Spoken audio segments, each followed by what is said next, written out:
Hi, we are here. This is the annual review show, belated. We're going to be talking about accomplishments under CEO Jason Wright over the last year, all the changes that have happened and the developments, and remind you of everything that's been accomplished and things that we're still working on. With us, we have the Vice President, Stephen Axelman, the CEO Jason Wright, myself, the President, Marcus Ruiz-Evans, in addition to other members. And we will be right back to get started with that.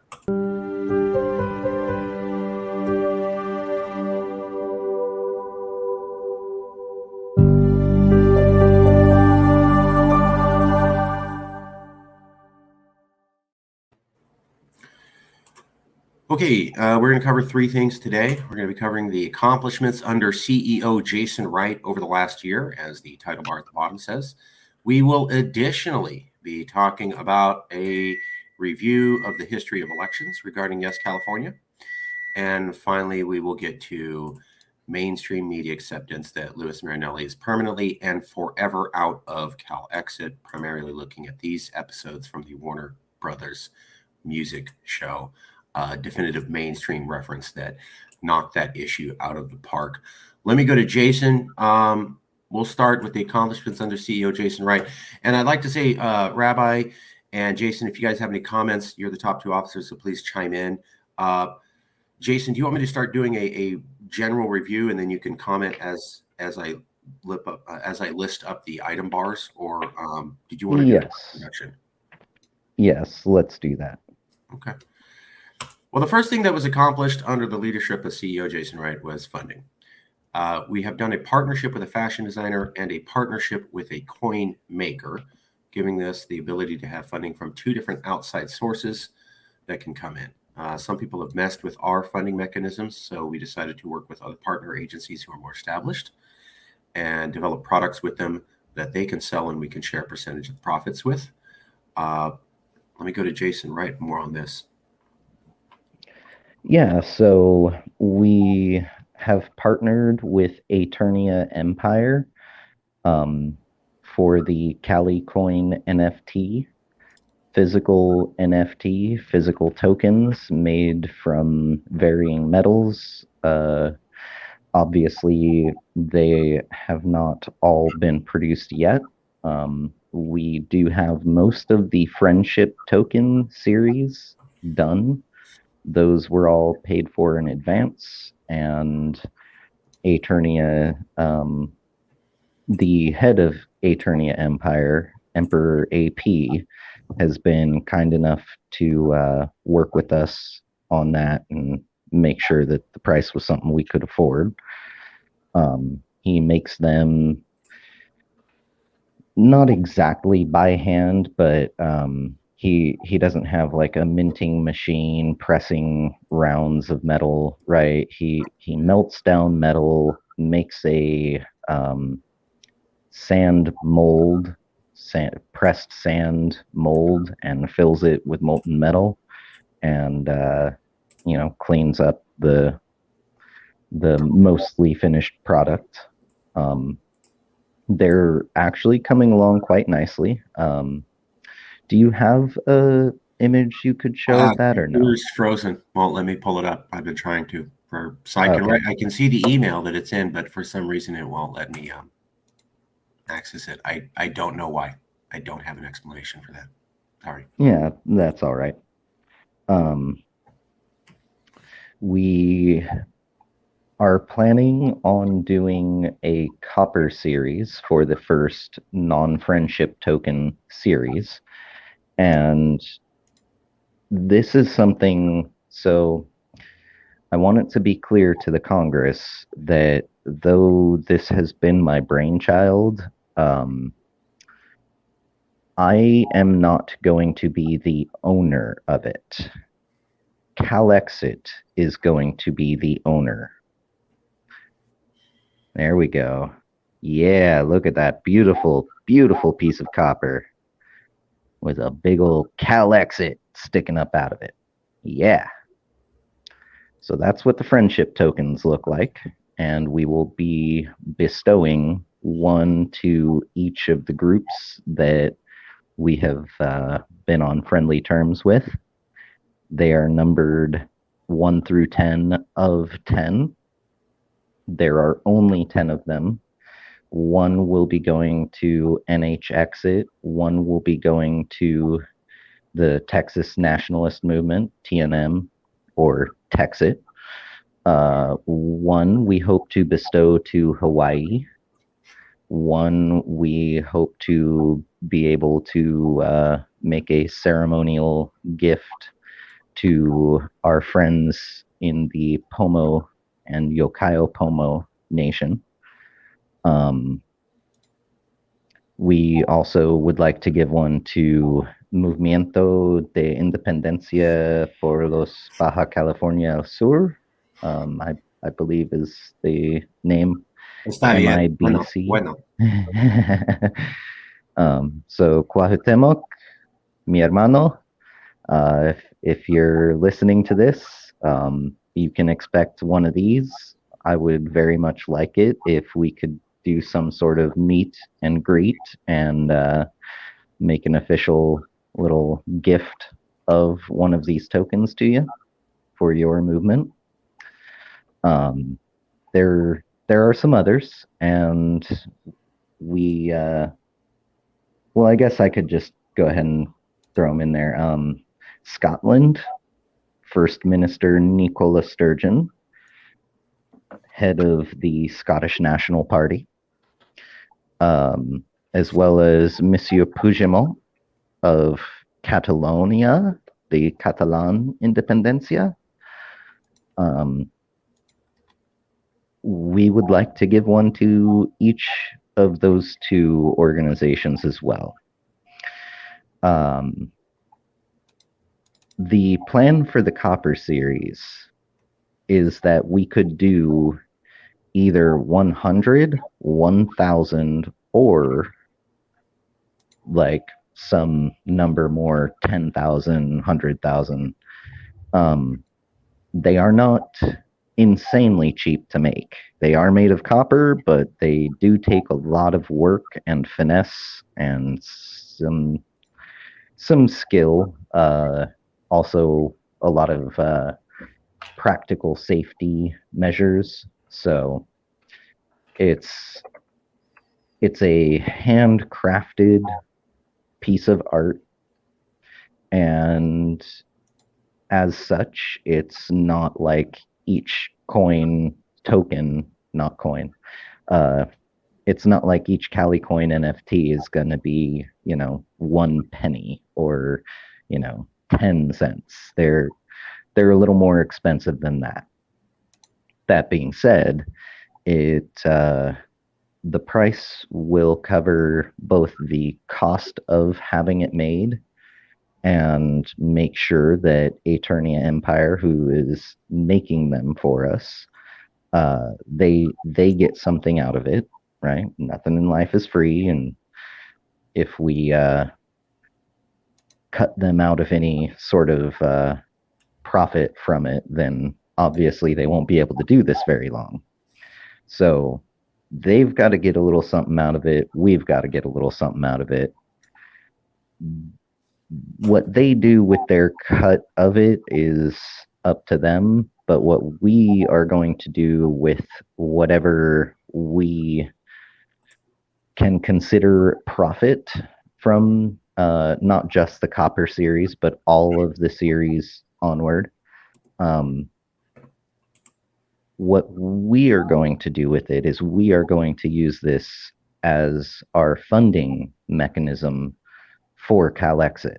So any literature that we might need printed, Calexit Envoy trips to Texas, New Hampshire, Hawaii, Baja, Puerto Rico, wherever the Calexit Envoy gets called to. Any sort of company expenditures. If it comes to be that we need to send the Calexit Envoy to a congressional convention of states, so that we can help to encourage the majority of America to go ahead and vote us off the island, if you will. Or if, things get even further than that and we need to approach the United Nations. Whatever we might need money for, this will hopefully be one of the main fundraising bits. The other main fundraising bit is merch. So technically, CaliCoin NFT isn't just merch. This is custom artwork. But the merch, our contract with Rosalind Mulish, who is a fashion design major, a model. She does all sorts of things. Like, this gal knows fashion and knows, and she makes puppy couture. So basically, if you want to have your pup or your pooch decked out in Calexit gear, especially those of you around San Diego and Los Angeles, I've come to hear that there are a lot of small dogs around that area, and people with small dogs around that area typically like to deck their dogs out in all sorts of fancy gear. So this is pretty specifically going to be for folks who fit that bill. But Rosalind, with the puppy couture, Rosalind will be basically designing, making, doing the whole 9 yards for the puppy couture. And we're just, in partnership, and she's going to be able to use Calexit and, slap our Calexit stuff on whatever she's making there. And as you can see, she's professional. She's done all sorts of work, both modeling and designing. She is professional, and she is also helping me personally to get our Teespring store, I would say, up to par. It's not really been up to par because I had never done any of this stuff before, and I am not a fashionista or a fashionista. I pretty much just wear all black, so she's helping with designing things, as far as providing some input on, this bit of merchandise is too cluttered, that one's not got enough on it or not enough going for it. She's already been providing input. We've already started the contract with her, and it's been going well so far. So those two partnerships alone are hopefully going to provide us with the funds that we need, so that we can go forward with Calexit. I don't really think that we need more. Some people suggest here and there randomly that we could be making millions off of this. And for those of us in the movement, the movement, the people, and the golden land that we know as California, that's what's most important to us. That and freeing our beloved golden land and all her people from tyranny, that's what is most important to us, not making millions of dollars. Awesome material. We have a ton of things to cover, so we might need to, unless it's going to be a 3-hour show, which I don't have time for, we're going to need like mention it and move on. Mention it. So we did very good on a partnership and political connections. Let's move on to partnership connections with the Texas Nationalist Movement and New Hampshire secession movements has grown stronger with regular communications. That is not something that happened under the previous CEO. It's happened under Jason Wright's leadership. The previous CEO didn't really like talking with other groups, didn't really encourage it. And if it was happening, it should be all just him. So, and now we have full-on blown partnerships with New Hampshire and the Texas Nationalist Movement. And we have been working closely with them. Jason, commentary, please. And Rabbi, because the Rabbi hooked us up with the Texas Nationalist Movement. So Rabbi Jason, commentary on working with the Texas Nationalist Movement and the New Hampshire Independence Movement and being the de facto liberal group to be recognized across America, working with these conservative groups, the only one. I would say Vice President Axelman, if you have anything you'd like to chime in with. The only thing I will say is, as you guys know, that it's the most important thing to me is getting the groups to work together, because each of us have strengths and each of us has things that can't be challenged as easily as the other. So to me, that's, if I can do anything for this movement, it's to help keep those links going. There's the Rabbi himself with Daniel Miller. There's Elliot Axelman of the New Hampshire Independence Movement. There's Yes California. So we've been having these conferences. This is like one of two.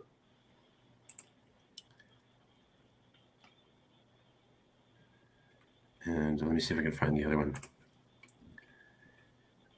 Jason, and while you're finding that other one, let me just say that Vice President Rabbi Axelman, you have done an amazing job with helping to bring us together. And I would like to take this moment to remind everyone that we as an organization are working with Americans United for Peaceful Separation. We very much are a part of America still right now. And as such, being that we are completely dedicated to 100% peaceful and legal means of separation, we are wholeheartedly behind Americans United for Peaceful Separation. 1,000,000%.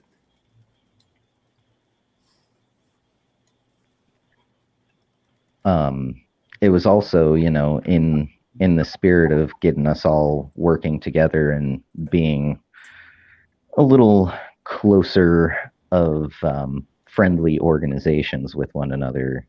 That's what led me to the friendship tokens as far as the very, very first run of CaliCoin NFT.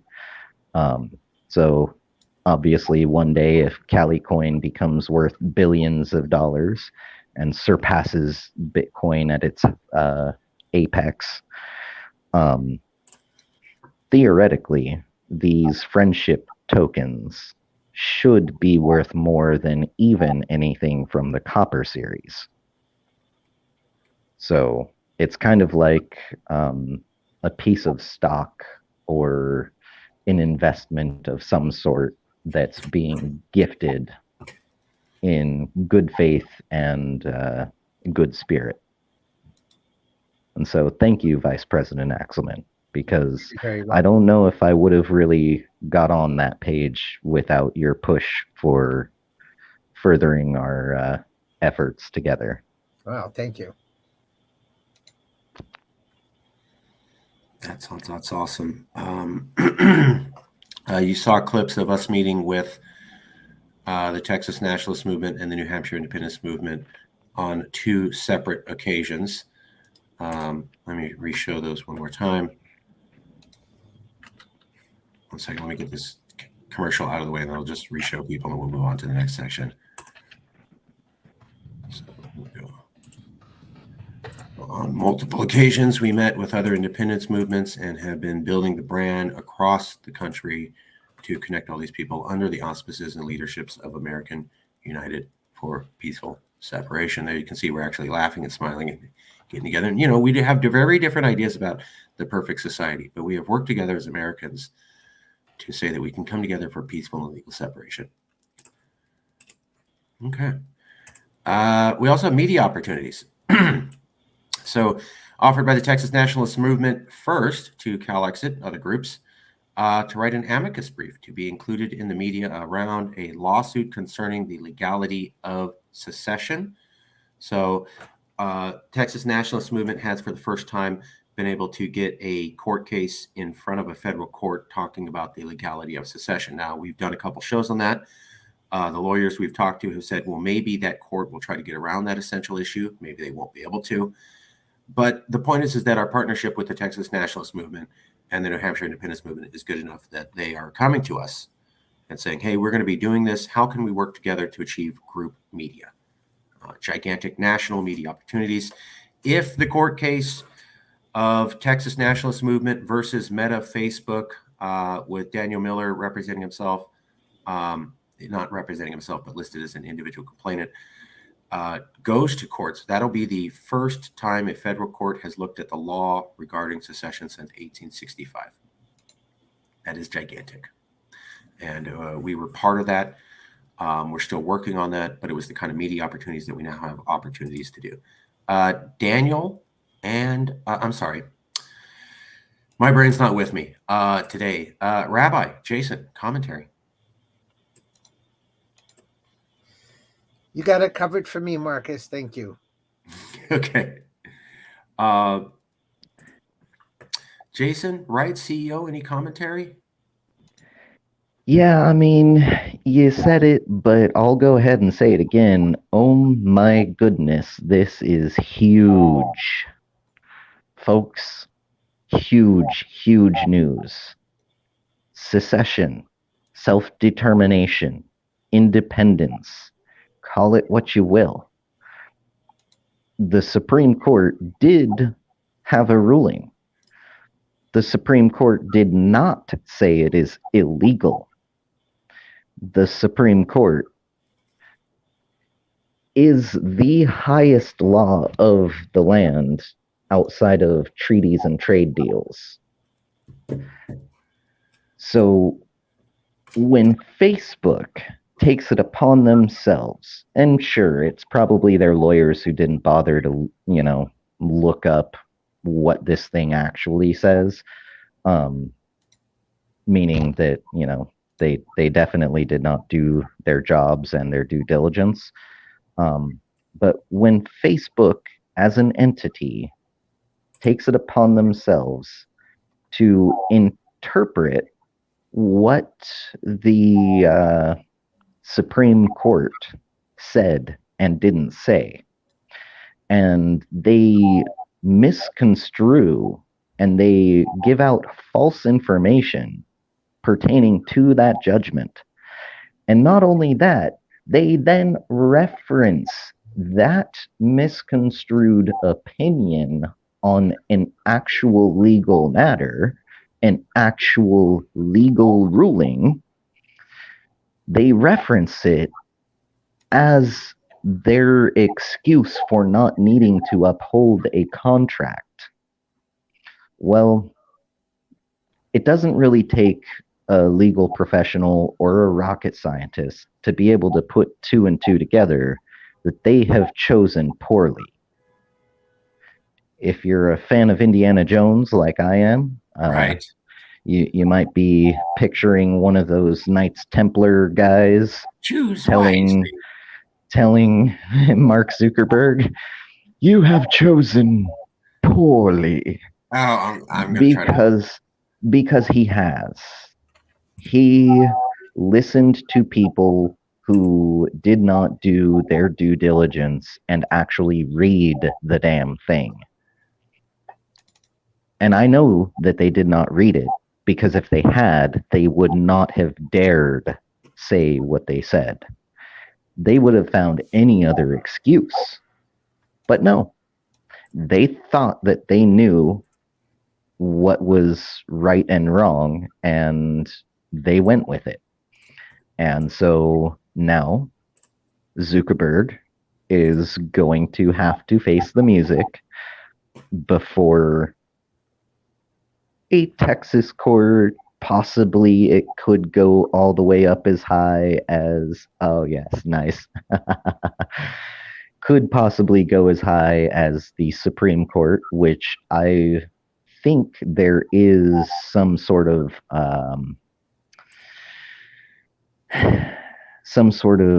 legal mandate. They reference a Supreme Court ruling. They claim that the Supreme Court ruling is the opposite of what it really was.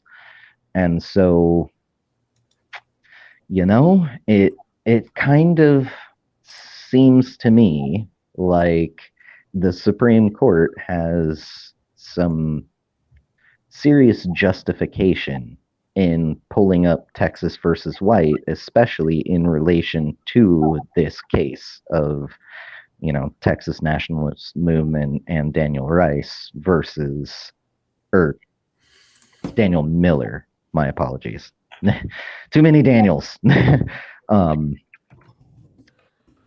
Versus Facebook, or versus Meta, my apologies.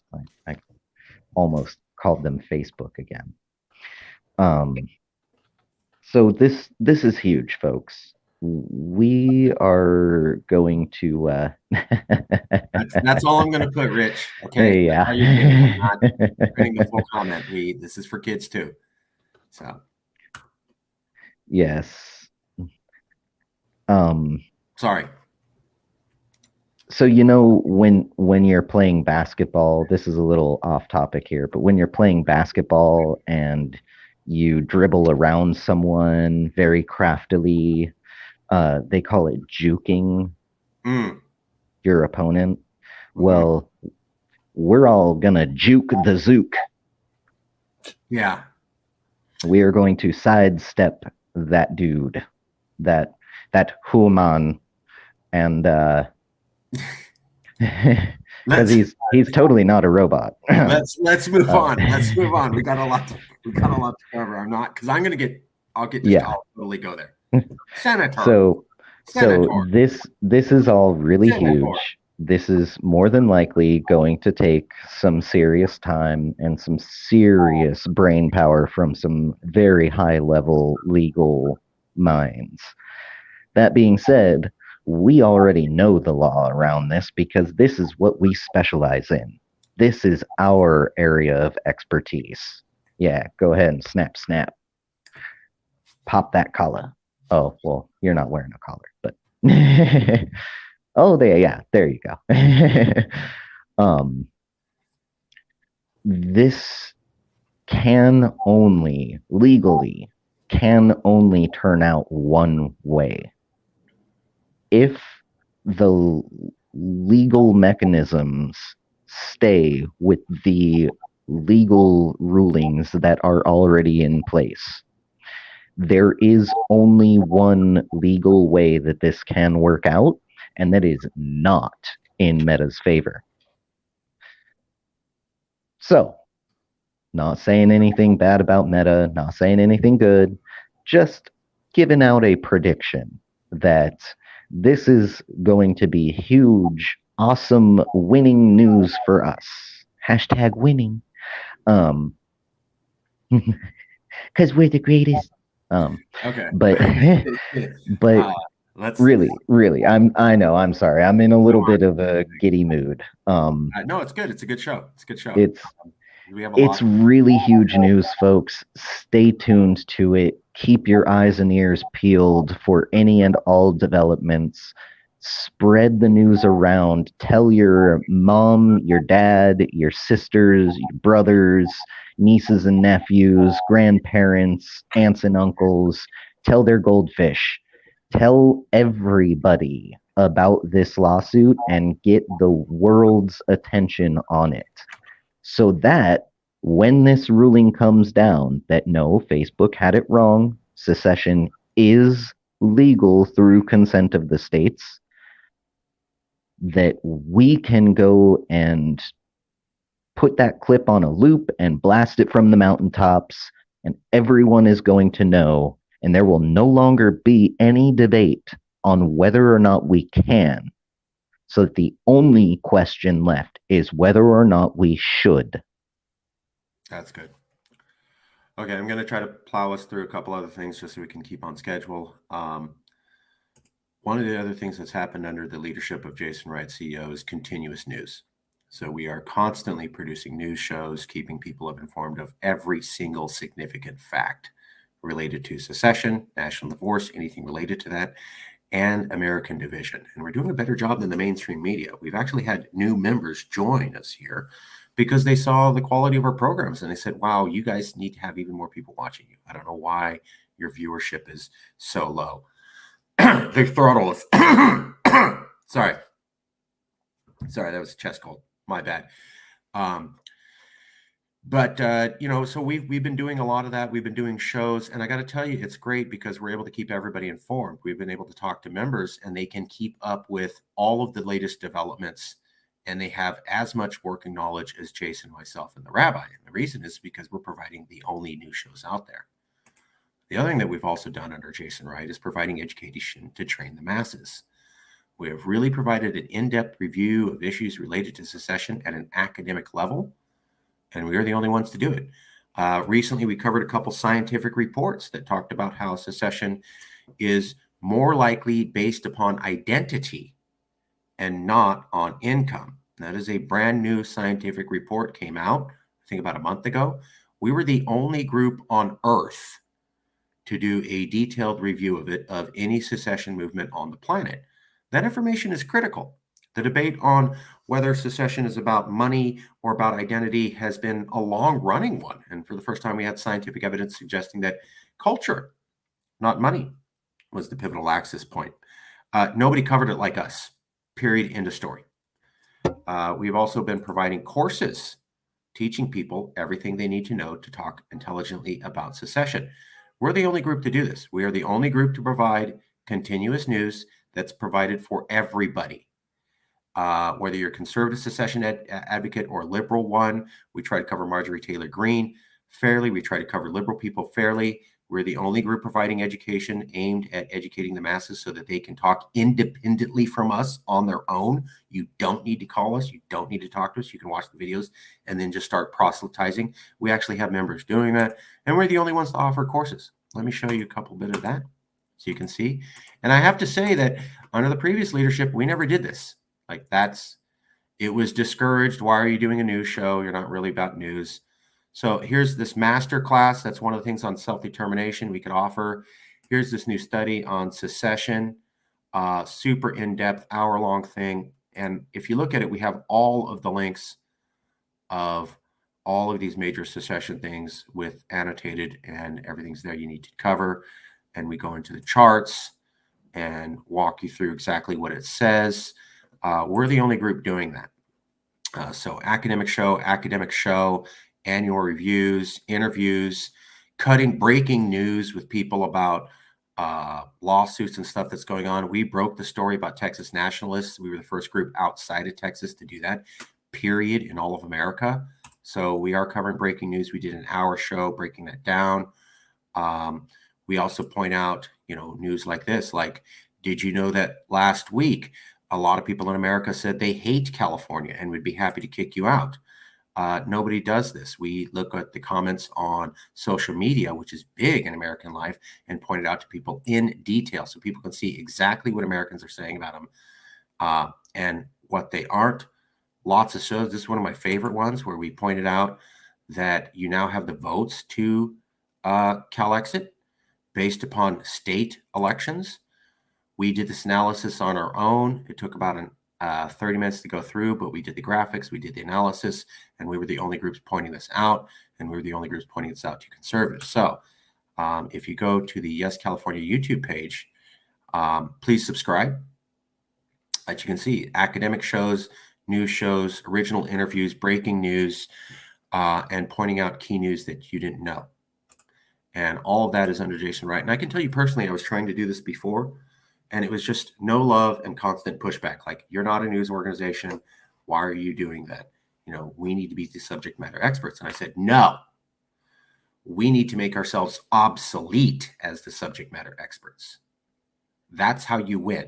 When the knowledge that I have and Jason has and the rabbi has and you have is obsolete and everybody knows California could be independent and everybody knows Texas versus White says you can't secede, then we will secede.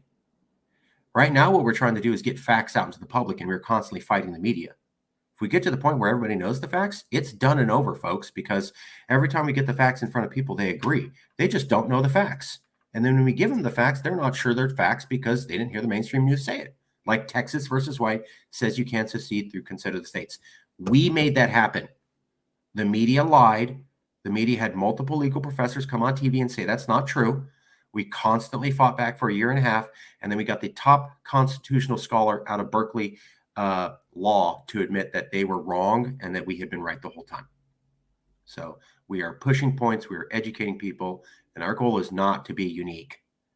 It is to be obsolete and for you to be able to replace us.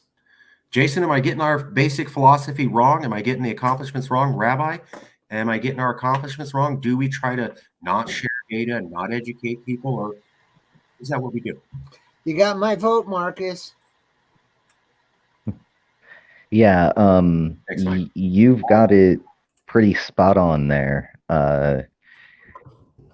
We look forward to the day that we can go up to someone and ask them, hey, have you heard about CalExit? And the response that we get is, yeah, I know all about it.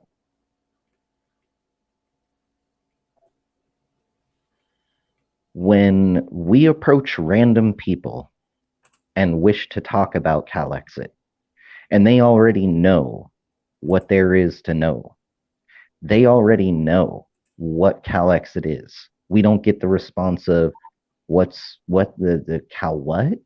Cal what it?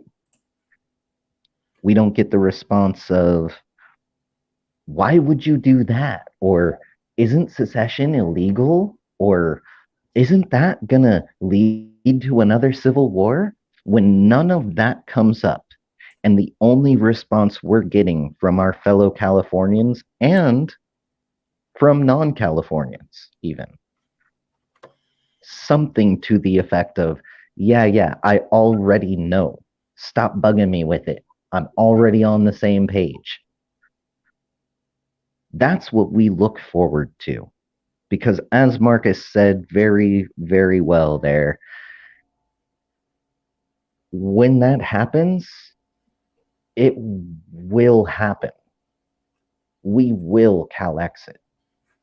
Because ultimately, CalExit and self-determination is mostly about identity and not really so much about economics. That being said, California is one of those entities that, should we pursue self-determination, we would definitely be much, much better off economically, financially.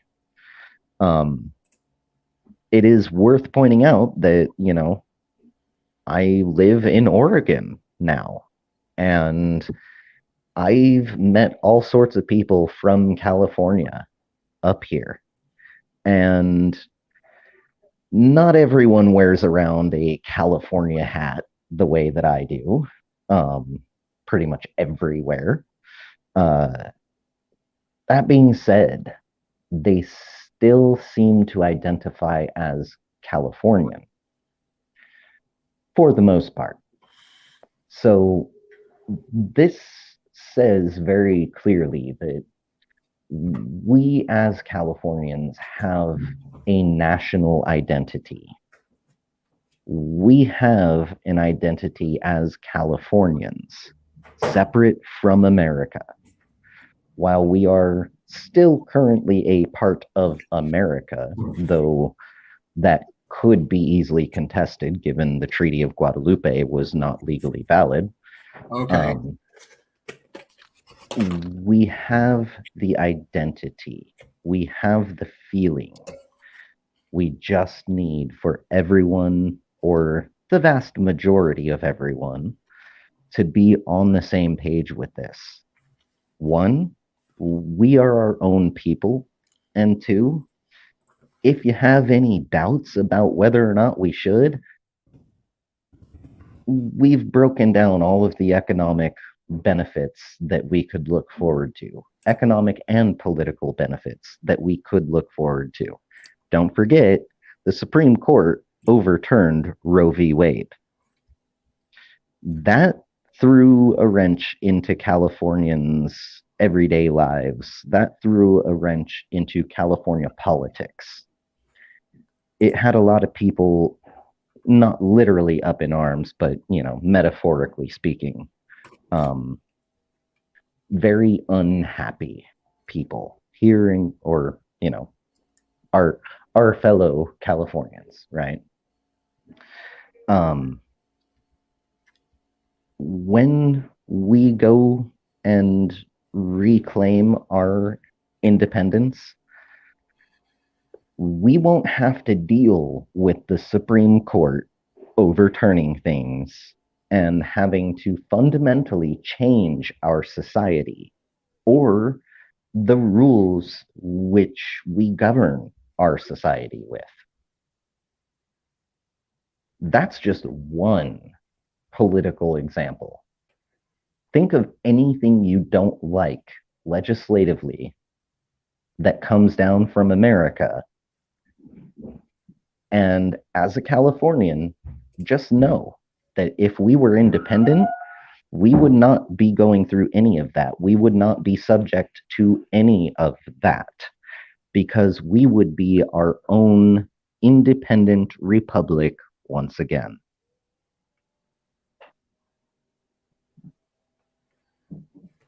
Yeah. Okay. We're going to move on to recently we have been working with additional partners for membership plans. We wanted to inject a lot of new members into the organization, and we have been working to launch and are the primary partner in the launch of a socialist party.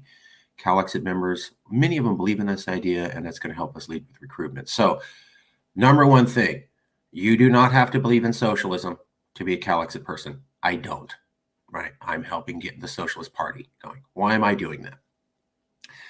Bernie Sanders won California and beat Joe Biden by 12 percentage points. Bernie Sanders is an avowed socialist. About 1/3 of the California voting base and voted for Bernie Sanders in California. He beat Biden. And about 54% of registered California Democrats said they are not scared of socialism anymore. Given that, I mean, when we got started, 1/3 of CalExit was half Bernie people. They were burnt out Bernie supporters who said, well, if Bernie's not going to win, then I'm going to go for CalExit. So we know there's a ton of Bernie supporters in California who were CalExit members or who have thought about the idea. And we thought that we could reconnect with them by launching a socialist party. We're not doing it. We're working with John Drake. John Drake is trying to launch the Socialist Party. John Drake was a governor candidate in the recall election who got, I think, 3% of the vote, and he came in third, at least in one of the original pollings. He was an LGBTQ leader, and he did so well, he was contacted directly by the Lieutenant Governor of California for the Democratic Party. Jason, Rabbi, thoughts, comments? Again, you don't have to be a socialist. This is more of a marketing plan so that we can be part of this group so that as they grow, we can bring members in. Jason or Rabbi, I'm going to share screen one of the interviews. I would like to point out for folks, I know I say this a lot, and you will probably hear me say it many more times. Socialism is not communism. Communism is not socialism. Socialism just means that we wish to build a political entity to run the thing, right? What we're looking at is just California. It's not a national, not a full across America party. This is just the Socialist Party of California. And so we are wishing to build a political body that will run California, built by the people, made for the people, and consisting of the people. If you don't like the sound of that, then you don't like America. Because guess what, folks? That by the people, for the people, and of the people was directly referenced by the founding fathers of America. So if you can't get with it, you're probably not down with America or democracy or anything of that sort anyway. Chances are, though, if you're a Californian, you'll love the sound of those words being put together. Now, just imagine what happens when those words become action, when that becomes our reality. Yeah.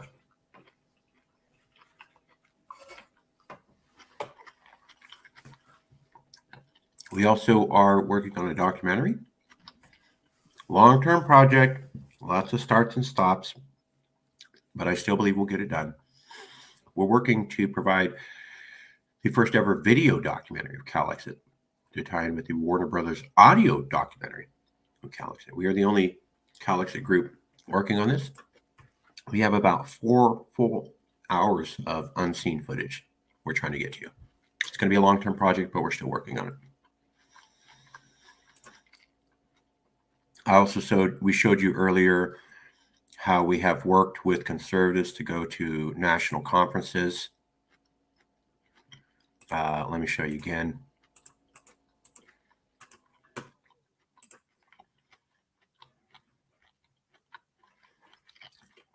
Sorry, that's not. Sorry, I made a mistake. What am I? Nope. Okay, give me 1 second. Okay, here we go.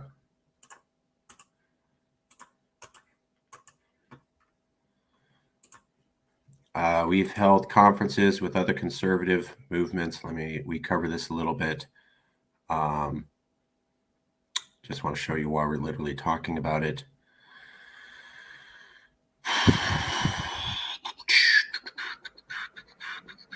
It's here somewhere. Just a second. Wow. Whoops. Give me a second. We're trying to find this conference we did with some conservatives to prove to you. We already showed it earlier, but I just want to show it again. There we go. There's the first one.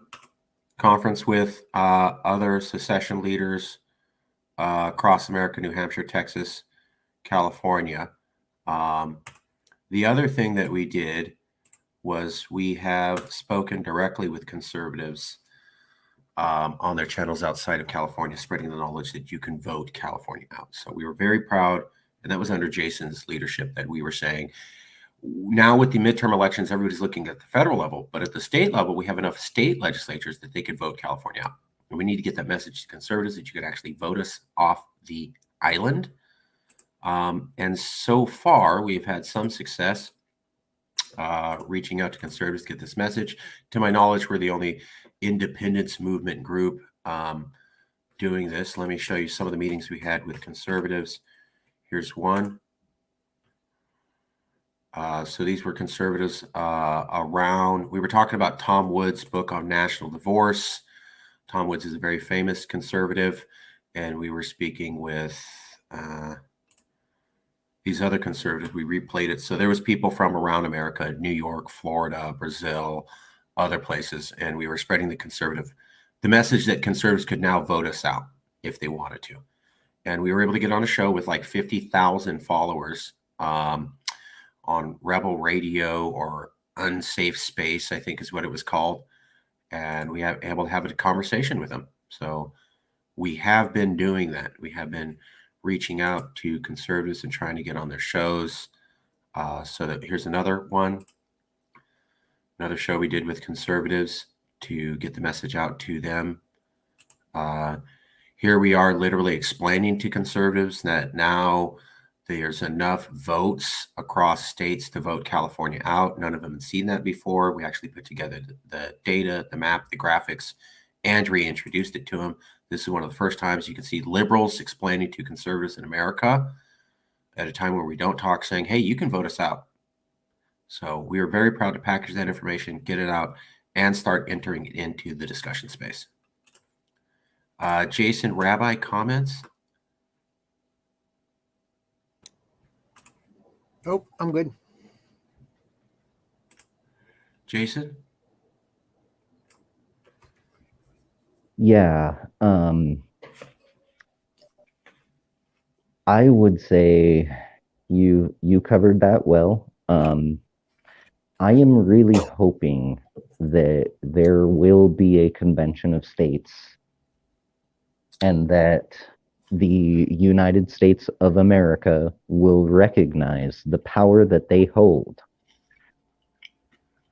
and that they will exercise this power in sufficient means and time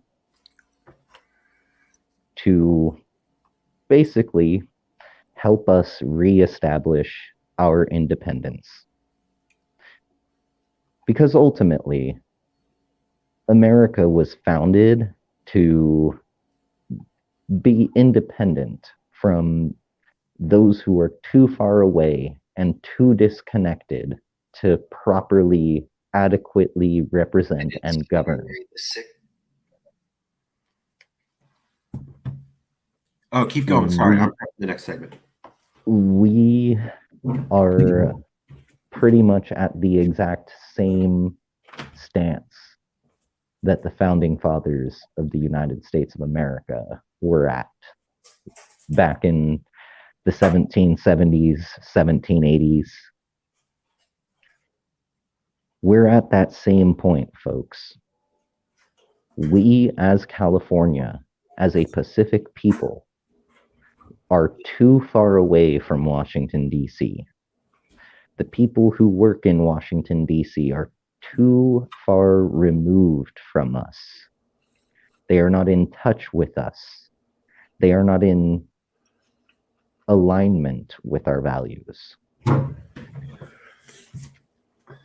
We see and hear regularly how the majority of America feels that California is pushing too hard and that Californians are adversely affecting the lands they live in. And they wish to see it stop. They wish for an end to that. And so, for both the sake of the majority of America, as well as the sake of all Californians everywhere around the world, I truly do hope that there will be a call to convene and that this convention of states will take it upon themselves to gently remove California from the union with America.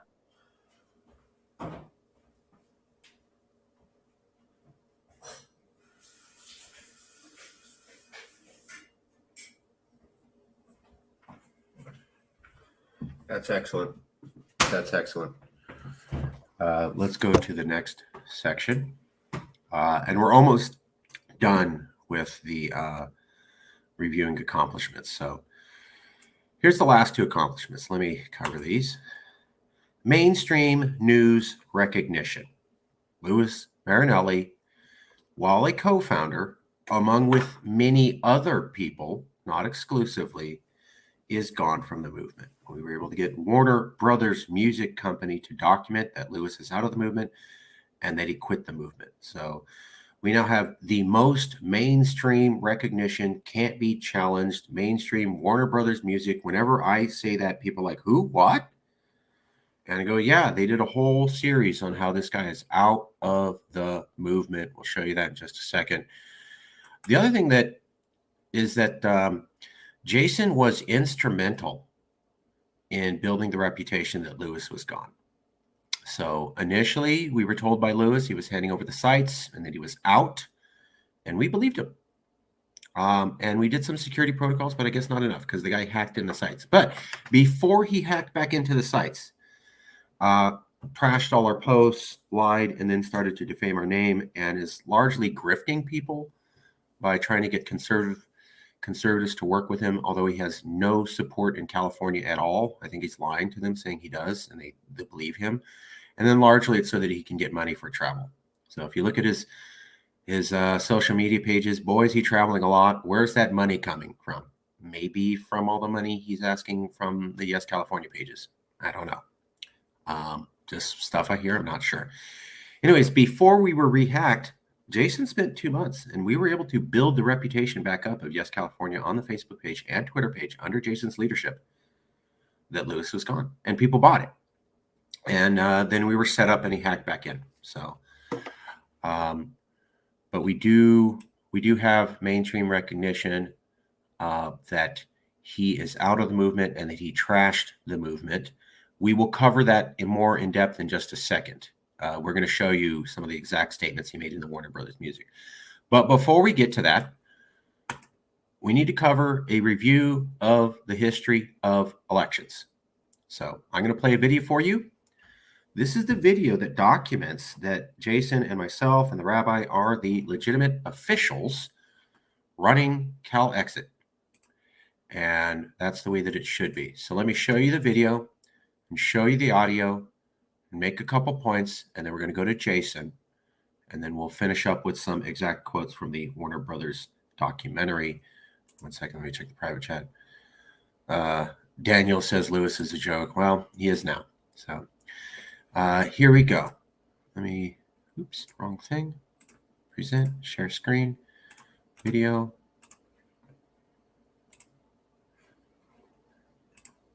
You got to give the, commercials every second, right? So actually, I'll wait till the commercial's done running, and then I'll show you. Okay, here we go. 1 second. Present, share screen, share screen, share screen. Okay, so here is the video, and I'm going to play the audio off my phone so that it's perfectly clear while the video plays. So this is the final vote of CalExit Congress and YesCalifornia.org 11 months ago, February 6, 2022, San Francisco. This was the official vote for who were going to be the new officers to replace everybody after Lewis and myself left. And we have a couple important notes that Jason gave me that I will cover after this, but let's watch this first. We're going to watch it in full. It's only 3 minutes. It is February the 6th of 2022. It has been my duty and honor to host this election. Roughly 1 year ago, we formed this CalExit Congress. The founders of the organization and movement were in agreement with the senior-most officers of Yes California that this body shall be the sole foundation for any and all major decision-making within our organization and movement. All voting members have been contacted to participate in this vote. Voting has now closed, but there is one piece of business to handle first. Robert Stark has withdrawn his bid for head of outreach. As such, this position will remain open for the time being. The votes have been counted and confirmed by myself and Marcus Ruiz-Evans, former CEO of Yes California organization. We have had 11 non-votes and 17 votes. The members have voted across the board on the whole slate of candidates, and the count is as follows. On the matter of CEO, myself, we have 13 yes votes, 0 no's, and 3 abstentions. On the matter of president, Marcus Ruiz-Evans, again, we have 13 yes, 0 no, 3 abstentions. On the matter of Vice President, Rabbi Stephen Axelman, we have, again, 13 yes, 0 no, with 3 abstentions. By majority vote, the slate of candidates is accepted. Upon completion of this election, I, as interim president, do hereby accept the results. As such, I accept my new title as CEO of Yes California organization. My first action will be to accept and welcome my fellow officers to their new roles and bestow titles as voted upon. Please join me in welcoming our duly elected officers. This brings to close the first year of the Calexic Congress, and so begins our next year. Thank you very much, all of you, your support, your input, your insight. We do this together. Sorry about the Since One- 2005, hold on. American College of Education One has second. offered online degrees. All right, sorry, just a second. Okay. Sorry about the blah, blah, blah, blah, blah, moving to another screen while we were doing that. I think you did see the video. You did hear Jason cover that. What I wanted to mention was that we're not going to give out the full names, but just to show these are real people, I'm going to list the first names. So there's a Daniel, there's a Walter, a Quatamak, a Sam, a Causal, Stephen, Corsani, DeWonk, Cambies, Doug, Jared, Christine, Christian, Alistair, Johnny, Alex, Jeremy, Brett, Daniel, Susan, Dawn, Julina, Alejandro, Alyssa, Jeff, Aaron, Rich, Carlos, Cade, Bob, TJ. So we're not going to give out the full names because Bart Gilbert was killed due to harassment by other Calexit movements. And I will never subject people who work for me to that again. So one death on my conscience is enough for me. Therefore, we do not tell who the Calexit Congress members are because of things like that. Those people have never been brought to justice, nor have they ever apologized for killing an old man with lies, such as the FBI is coming to get you, which we know is not true. So what happened was, and these are the key parts, when Lewis was part of Yes California, he and Marcus Ruiz-Evans and Jason Wright all agreed to make the Calexit Congress a group of about 30 people who would vote on all major decisions. These people were largely members who had been around for years and had participated in the Yes California pages and had known what we were about. This group, the group that Lewis agreed would make all the formal decisions, rejected Lewis and elected Jason and Marcus. Lewis did step down and disavow the movement, which means he's also out. Jason Wright is the only officer to never step down, and he led the elections, which the Calexit Congress backed up. Calexit Congress agreed to vote in Jason and Marcus, who are the official leaders according to the process Louis Marinelli agreed to. He doesn't mention this process or Congress anymore. So what happened was I stepped down because as an officer, not as a member, because Louis Marinelli usurped my authority and said that Yes California loved racist ideas. He lied about that, ignored my orders, and attempted to put words in my mouth and defame my character. I stepped down as an officer at that moment. I didn't see any other option. I wasn't going to have my reputation destroyed by somebody who had control of the channels. Jason never stepped down. Later on, Lewis also stepped down, which means Lewis and I both stepped down.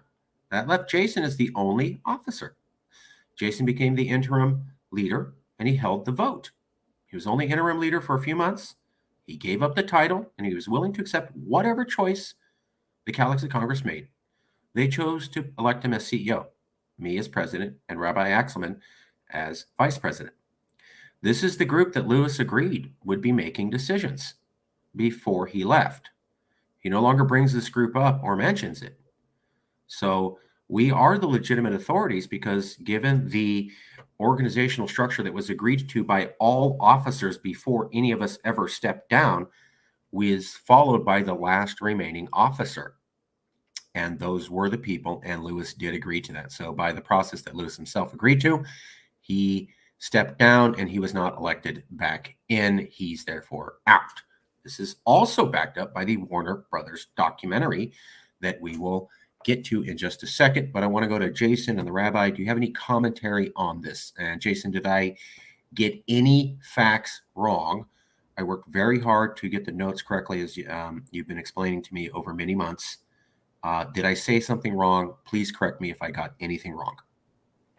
Yeah, you did not get anything wrong. I just want to reaffirm this for everyone that Marcus had stepped down as an officer, but did not throw in the towel with the movement, while Louis Marinelli did both. He both stepped down as an officer and simultaneously, his own words, threw in the towel with the movement.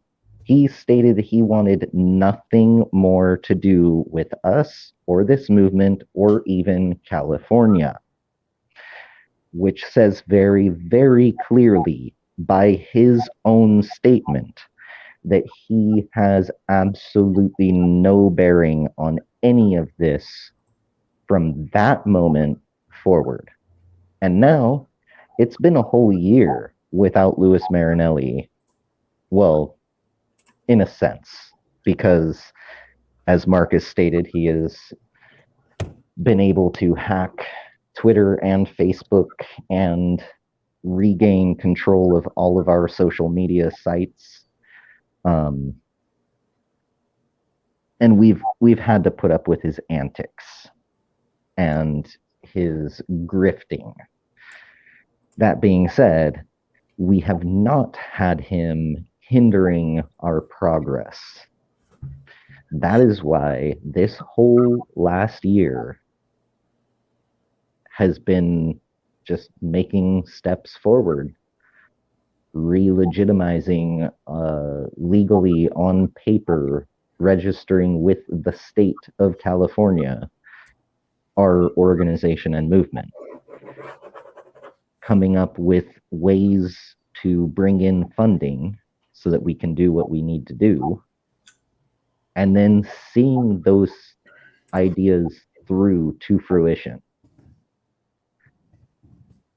This is what happens when people work together and put their heads together. Does it take a little bit of brain power, and do we maybe have to meet a few times to decide something? Yes. But ultimately, we come to a decision and then we work for it. Whereas before, we had been basically trying to run up a muddy hill. We were not getting traction because we kept getting pushed back down by someone who was supposed to be lifting the movement up. Right. Now that that is no longer the case, and we've had one full year, pretty much. It was February 6th, looking over at the voting notes there. February 6th when voting closed.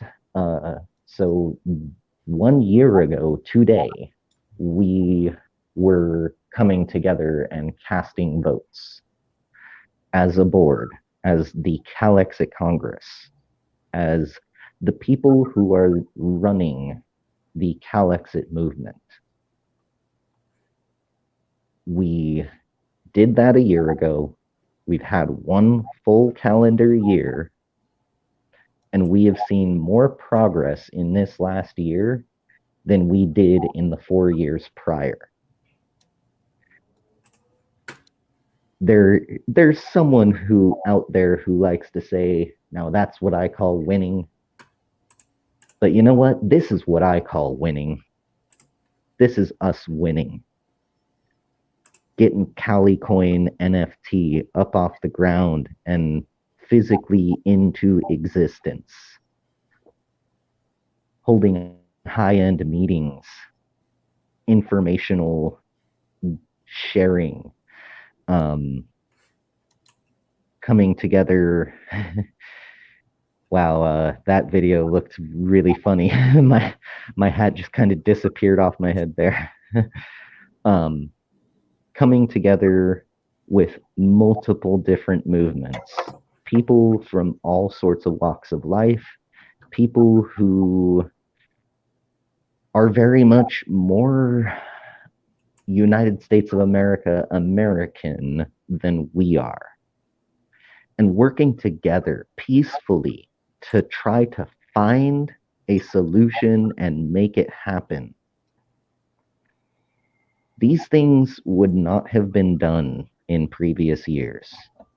The first time Calicoin NFT came up as a topic, Lewis was still involved, and Lewis wanted it to be a cryptocurrency. And he wanted us to put a bunch of money into other cryptocurrencies, which have since failed, and use those to back up a Calicoin crypto. Well, when he stepped down, I took it upon myself as the CEO to go ahead and make something happen. And I decided that the best, most logical way to actually get something done was to pursue NFT. And look at where we are today. So Lewis being gone is possibly the best thing that has happened to Calexit.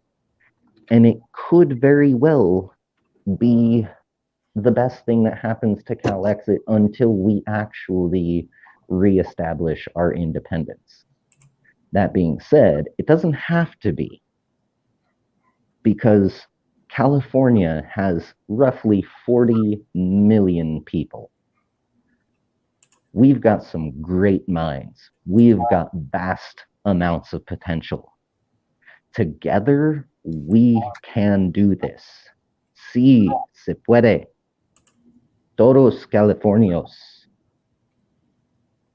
We can make this happen together. And if we start really working together as all of California on this, Lewis being gone will be a drop in the bucket compared to the things that we can achieve. This is a video real quick you're looking at of a Twitter page that we had that is now shut down. So it's Calexit Home. That was our page. Lewis somehow convinced Twitter to shut our page down. So he tried to actually get the results of the Democratic vote destroyed and removed from the internet. We had rebroadcast it through the YouTube channel so that it could never happen. But I do want to point out that we did document this thoroughly, covered it all, and then Lewis had that site shut down. Why would you shut down a site that documents a democratic process of election? Why is that so threatening? We'll leave it there. Okay. So looks like that's good. I do want to cover this, though. Lewis is permanently out of the movement. What we're talking about is this documentary series here. Let me show you right now. It's called Interval Presents by Awfully Nice. It's the Warner Brothers documentary series overview. What if California seceded from America? The Last Resort. Comes in 8 episodes, 1 through 8. This is the series. And in this series, what you'll see is this. Episode 8 at minute 8:49. The entire movement doesn't follow Lewis. Episode 7 at minute 29:30. Lewis says he is against Calexit now. Episode 7 at minutes 17 and 28 seconds, Lewis appears to be schizophrenic. That is not my doing. That's the documentarians viewing. They seem to suggest themselves that Lewis is schizophrenic. Not what I did, what the documentary crew did after interviewing him directly. Episode 2 at minute 21:26, the California National Party kicked Lewis out and disavowed him. And episode 1 at 25 minutes and 52 seconds, Lewis is dead to the Calexit movement. Now, so if you watch those documentaries, here's the key sections. Episode 8 at 8 minutes and 49 seconds in. Episode 7 at 29 minutes and 30 seconds in. Episode 7 at 17 minutes and 28 seconds in.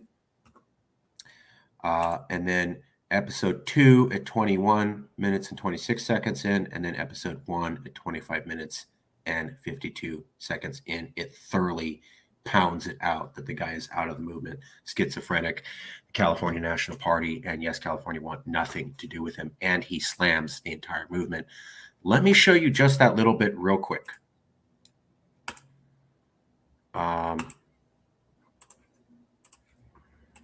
So we're going to do this 2 ways. Give me 1 second to set it up. Sorry. Give me a second.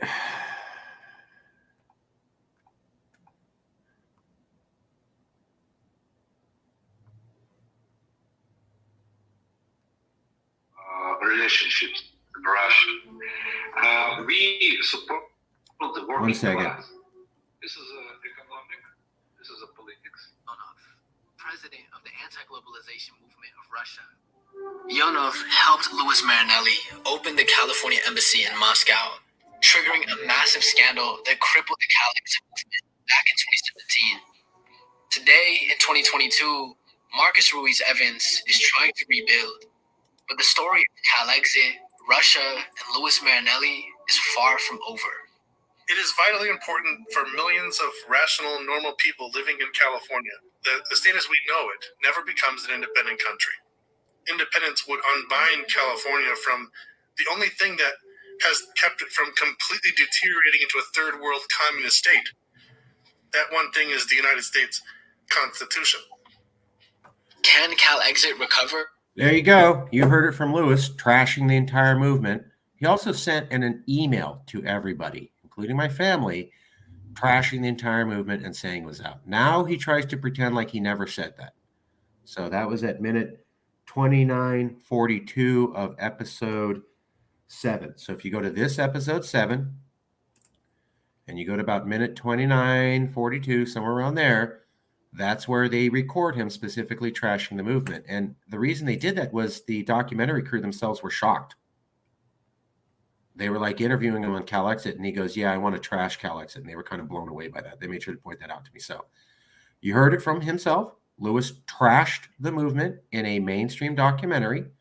I'm not going to go into the rest of the stuff. I don't want it to be a super down episode, but episode 8, the entire movement says they don't follow Louis. Episode 9, Louis says he's against Cal-Exit. We played that for you. Episode 7, Louis appears to be schizophrenic, according to the documentary crew. Episode 2, the California National Party kicked him out and disavowed him. Episode 1 at 25:52, I personally talk about how Louis is dead to the Cal-Exit movement and no one recognizes him. And they played that twice in the documentary. So if you go to the documentary, there is no confusion at all.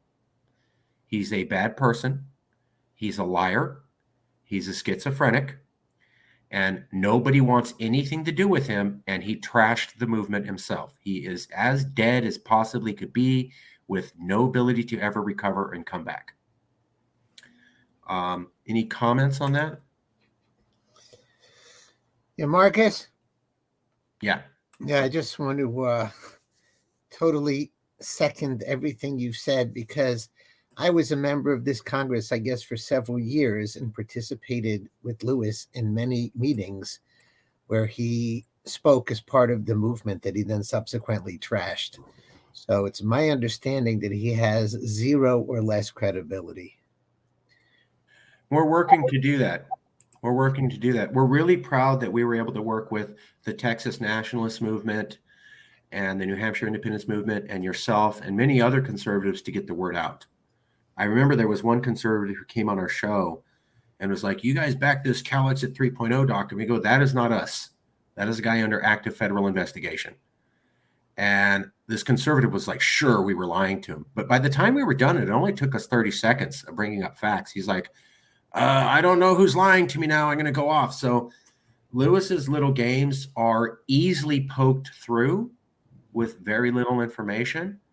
And we're able to do that continuously with conservatives and point out that he's trying to trick them, and that's not the real movement. And we're able to do that because of our contacts with conservatives that we got through you and our practice of working with conservatives the last couple of years.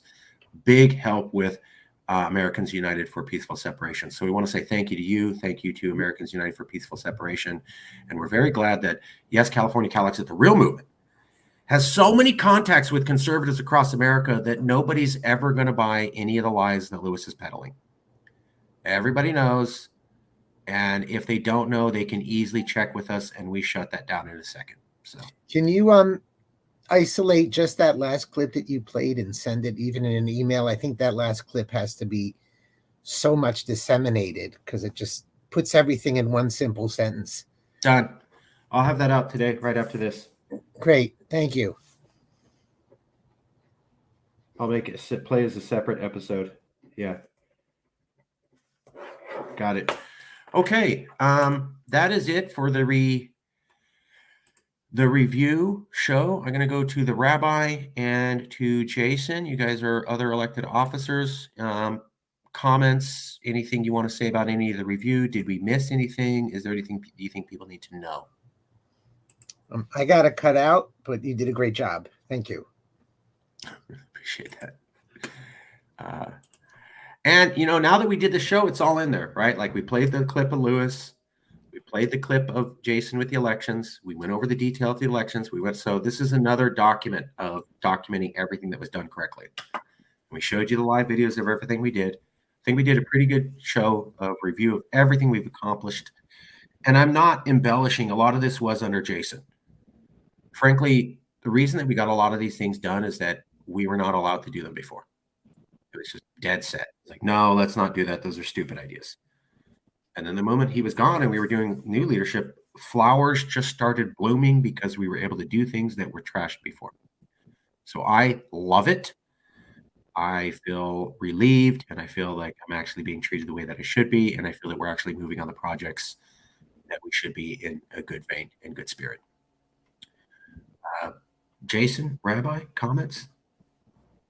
Well, if I may, on that note there, Marcus, now that we had 1 year of the CalExit Congress fully official and all that, and then 1 year of new leadership within the CalExit Congress, let's start thinking about this next year. In 2 years' time, it is quite likely that the Great Orange One will be back in the executive office. Do we want to wait and sit on our hands for that time to come in order to consider CalExit? Or would it be more beneficial for us to just rip the Band-Aid off? If we are to do this, we need to make the most out of this next year. Being the former head of special projects,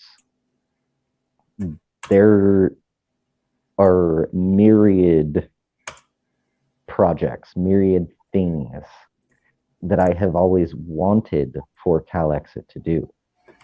Some of those things have been called, tell me if I'm getting this quote wrong, Marcus, hot. Meaning good. Yes. Yes.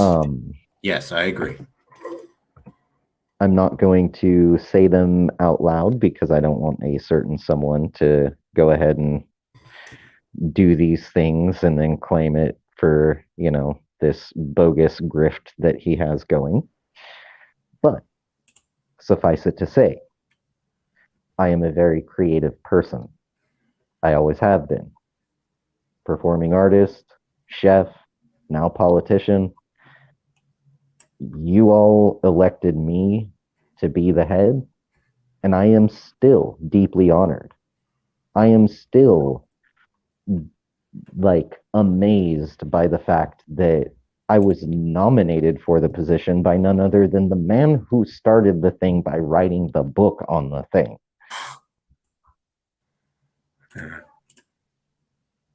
If we are to make the most of this next year, We need funding. However much funding we can manage to get, and I know I said we're not in it to make millions of dollars. That's personal enrichment wise. I don't need $1 million in my pocket. What I need is for CalExit to have an actual substantial budget. Because with that, we can do these things that had been getting shot down left and right by Louis Marinelli. We can do these things that Marcus is already privy to, knows about, and thinks are hot ideas.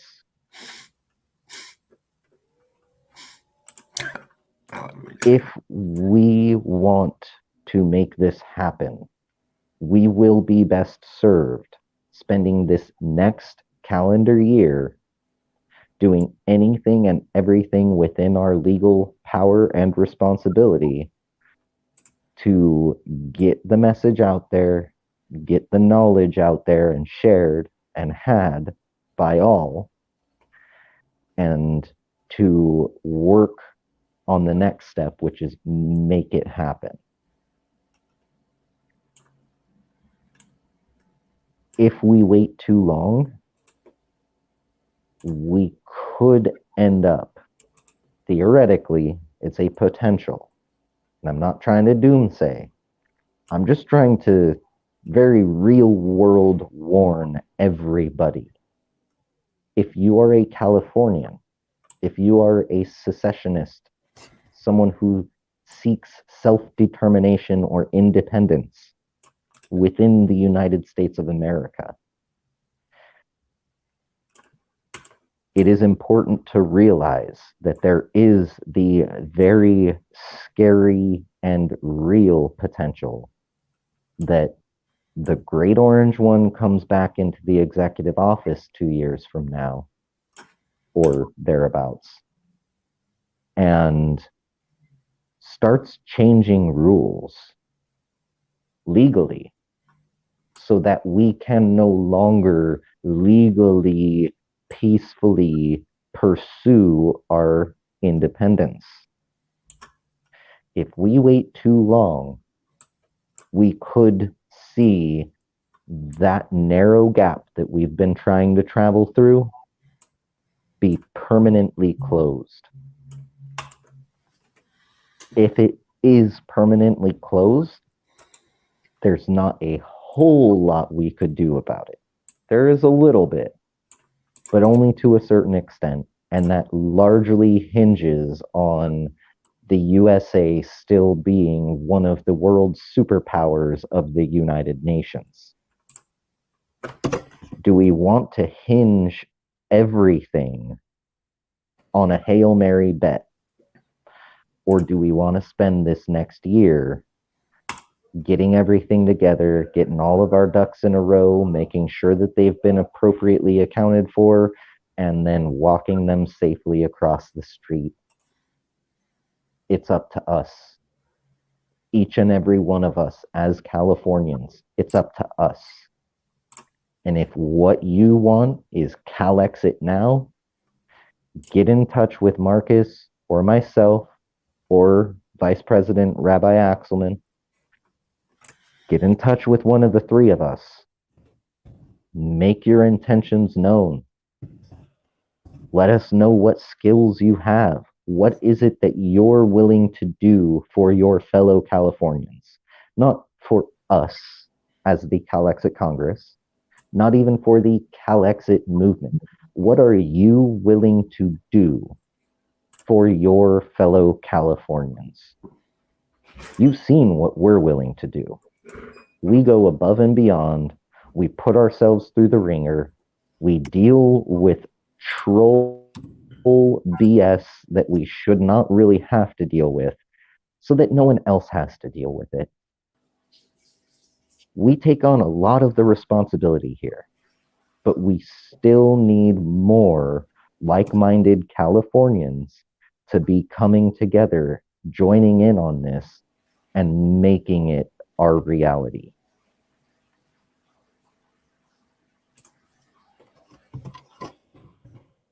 That's brilliant. Okay, you can contact me here. I will send you to the other people. Thank you, everybody, for being here. I think we did a pretty good show. I do want to point out one last thing, though.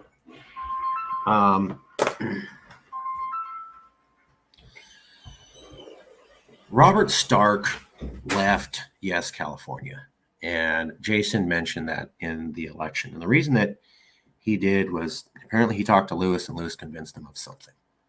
So then he left without telling us anything. He just completely bailed. You know, I knew Stark for years before Lewis, and I had brought him in, and I didn't even get a phone call or email. So he just bailed on me. What's sad, though, is that while he was with us, he started to write about California independence. And one of his essays in Substack was recently picked up by Brian McClanahan. Brian McClanahan is a big secession leader. And he goes, look, here's these California independence people talking about it. And he covered it. What's unfortunate is that after you trash us, you're out. So Robert trashed us. He left. And then he got a contact with a major conservative secession leader who thinks he's still connected to us when he's not. So it's just pretty sad when people in the movement feel the need to trash other groups, because then you break that connection and we can't work together. If Robert was still here, we'd have a connection to Brian McClanahan.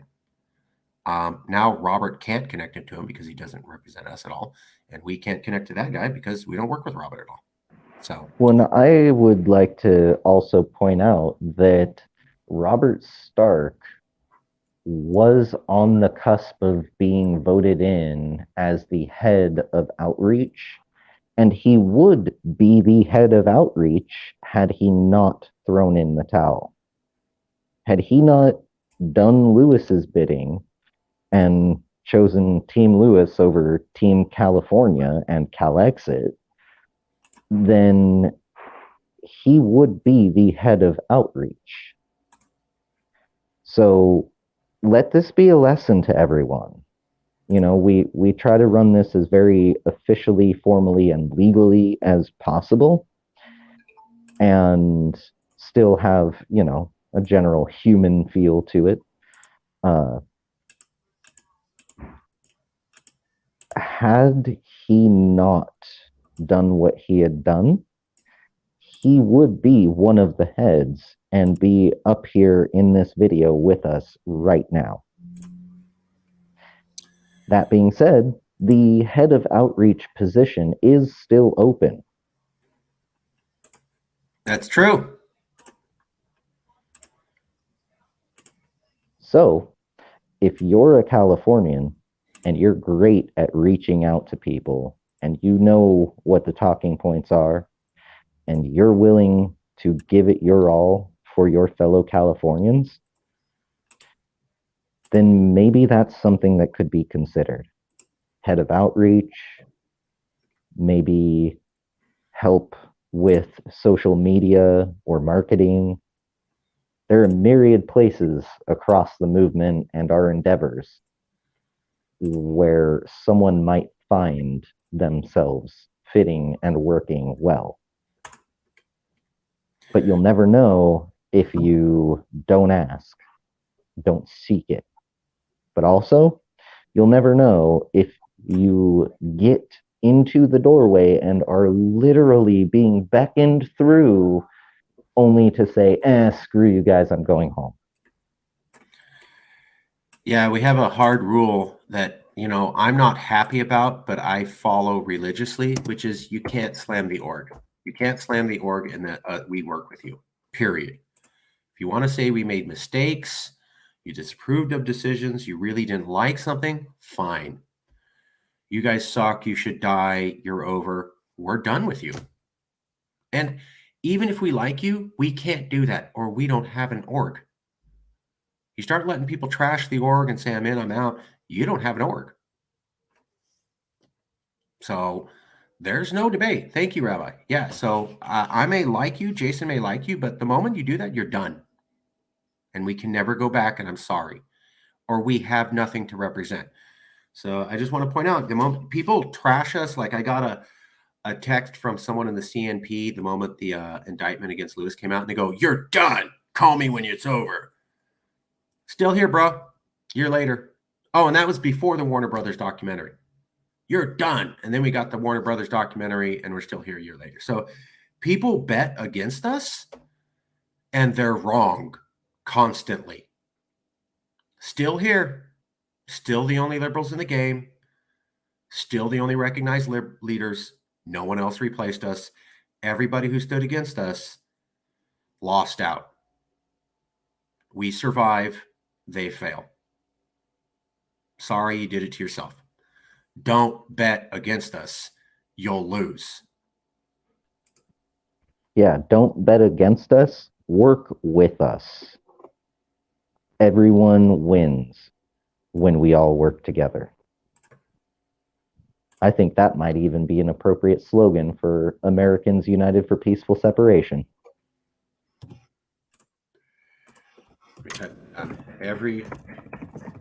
Everyone wins when we all work. Let me spell it correctly.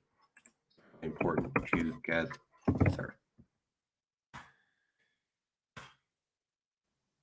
There you go. Okay, that'll be it for the show. I'll check you guys later, okay? Yeah. Mucho gusto. Mucho gusto, Californios, hermanas y hermanos.